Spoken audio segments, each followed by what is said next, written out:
Now let's solve some questions.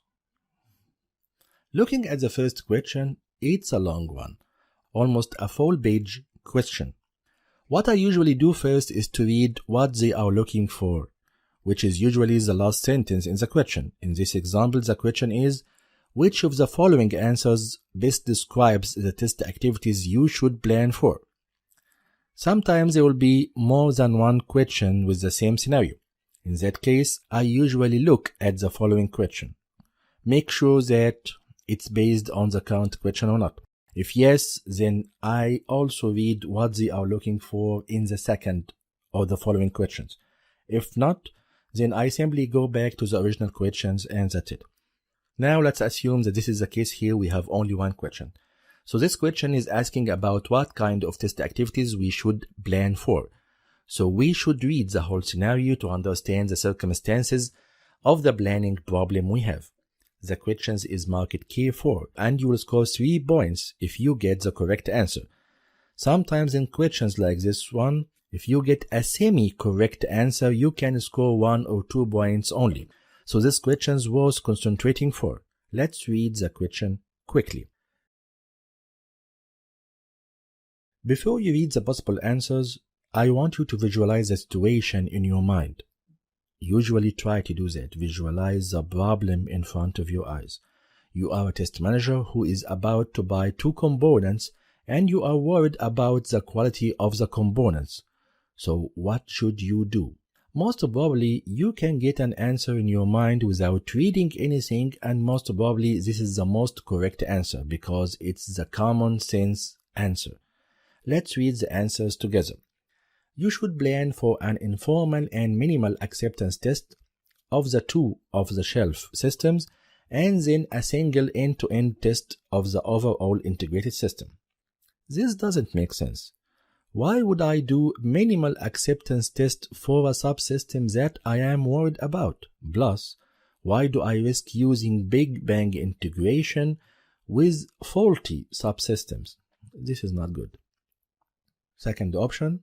You should directly plan for a single end-to-end test focused on end-to-end tests of the overall integrated system without an acceptance test of the 2 off-the-shelf systems. This is even worse. Big Bang integration without acceptance testing, not acceptable. Option C. You should plan for 2 levels, a system integration test and an end-to-end test of the overall integrated systems. Again, system integration, then the whole system. Not good. So far, option 1 is the best one, even though we didn't like it. D. You should plan for adequate retesting of both the systems, followed by a system integration test and an end-to-end test of the overall integrated system. That's it. This makes sense. Retesting of both new subsystems, then integration testing, then the whole system. This is the most correct answer. So the correct answer is D. Let's take another example. And before we read the whole question, we know that they are looking for which of the following test activities would you expect to be less important ones to achieve the test objectives in the scenario.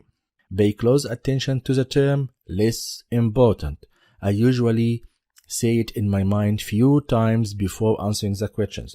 Less important, less important, less important. Just to make sure that I'm looking for the less important in the questions, because our minds by default is looking for the most important. So we need to tweak our mind to make sure we are looking for the less important activities.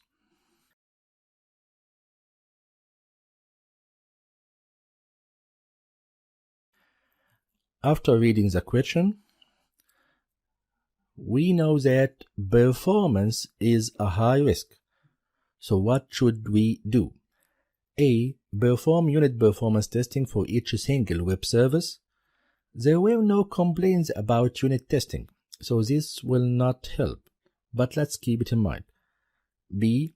Monitor the SLAs after the system has been released into the production environment. After the production, what? After the system has been released? How good would that be? It will not help at all to achieve the test objective.